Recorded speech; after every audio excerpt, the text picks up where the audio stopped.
Hello everyone, my name's Kathleen and I work in Downshire Start. Tonight I'm going to read a bedtime story.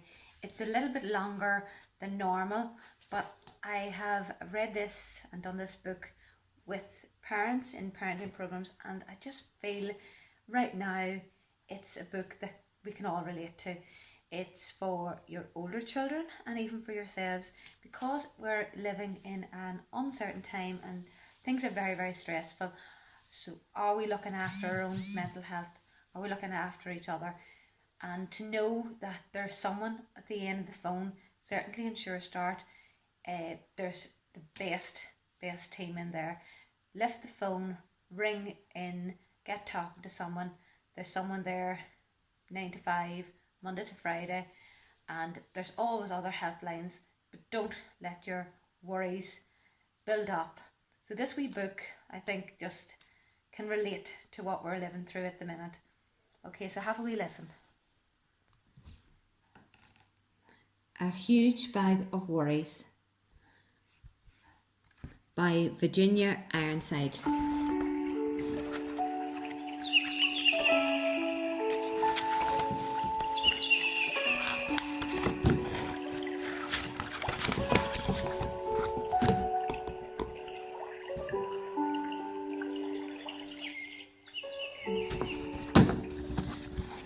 Jenny had always been happy. She had a lovely mum and dad, a great brother, well, most of the time. She had a best friend at school, and she liked her teacher. And then, of course, there was Lufus.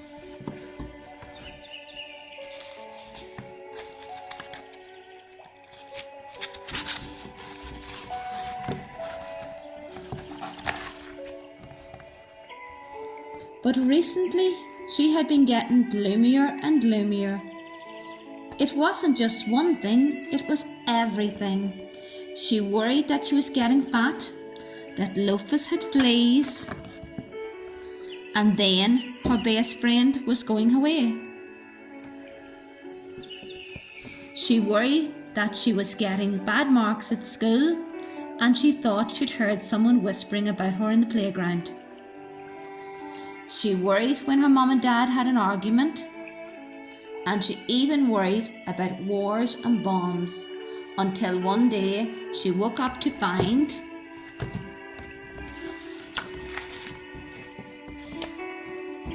a huge bag of worries. The bag followed her everywhere, to school, to swimming, to the toilet, and it stuck by her even when she was watching TV. Oh dear.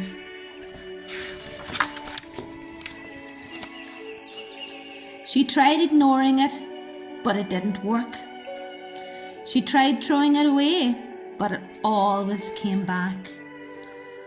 She tried to lock it out,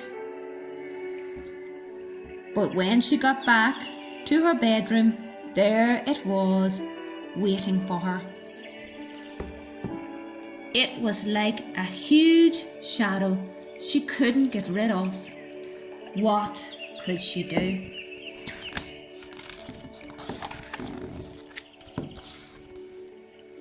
She asked her brother to help, but he was too busy with his computer game, and all he said was, "I don't know what you're talking about. I don't have any worries." After that, she didn't feel like asking anyone else. She knew she'd only feel stupid. Mom would probably say, "You've got no worries that I can see. You're a lucky girl. You've got your health, your friends, your family. What more do you want?" So she decided not to tell her. Look at her sad face and her big bag of worries. Oh dear.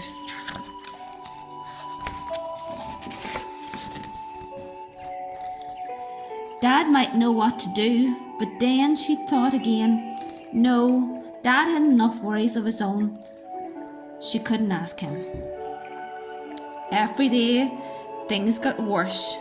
The bag of worries got bigger and bigger and bigger and bigger. She couldn't sleep because it kept her tossing and turning beside her all night.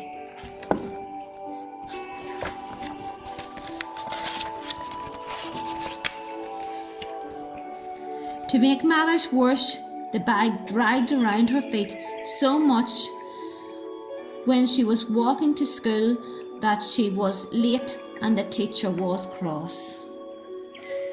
Jenny couldn't tell what had happened, and anyway, she knew what she would say. "You've got too many worries. In future, leave that bag at home." When Jenny told her best friend about the bag, she suggested that Jenny locked it up in the cupboard and tried not to think about it. "That's what I would do," she said. But it just didn't work.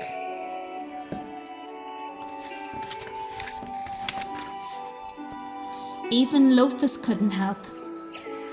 He tried his best and barked like mad, but the bag stood its ground.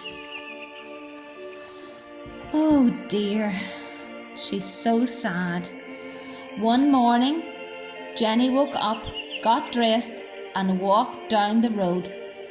She'd had enough. The tears started rolling down her cheeks. She sat on a garden wall and put her head in her hands. She thought she'd have to live with this bag forever.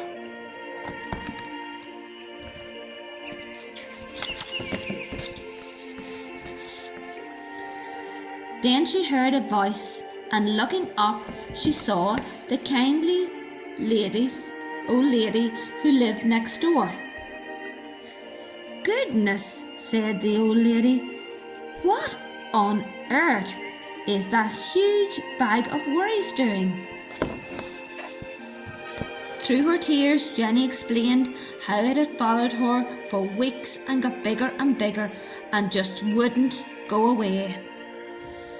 "Now, let's just open it up and see what's inside," she said, the old lady.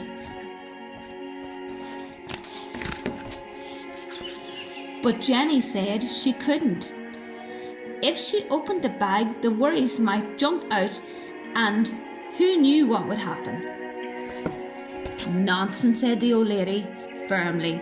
"There's nothing a worry hates more than being seen. If you have any worries, however small, the secret is to let them out slowly, one by one, and show them to someone else. They'll soon go away." So Jenny opened the bag. The old lady sorted the worries into groups. Jenny was astonished to see how small they looked when they were out in the open.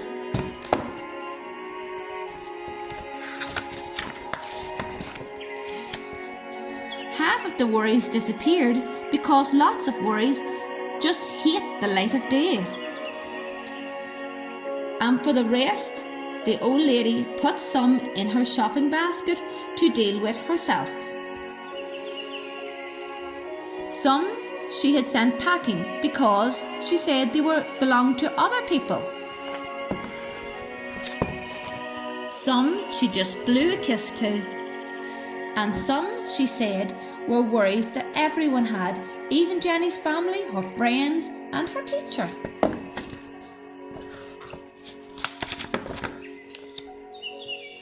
And as for the bag, well, it was never seen again. And look how happy Jenny is. It's good to talk, so make sure you talk.